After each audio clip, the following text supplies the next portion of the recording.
Masses of displaced flee as their home will cease to exist after an Azerbaijani offensive almost 2 weeks ago, the end of a 30-year-long dispute over the Nagorno-Karabakh region, an enclave in Azerbaijan heavily populated by Armenians. The world should not believe that we are willing to leave, ever. We fought until the very end with our blood, with our lives to protect our country. Let nobody ever believe that the people of Nagorno-Karabakh voluntarily left for the sake of saving lives. Now, the refugee crisis. As former residents of the region begin an evacuation into Armenia, a near-complete migration of all of Nagorno-Karabakh's ethnic Armenians.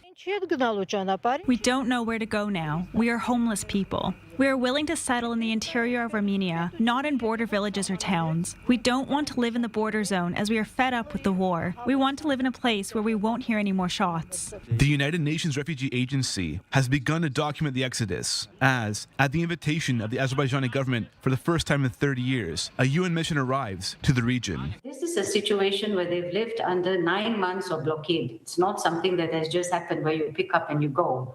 They've suffered 9 months of blockade already, and when they come in, they're full of anxiety, they are scared, they're frightened, and they want answers. They want answers as to what's going to happen next. Not only do these refugees need government support, they also need medical aid and social security.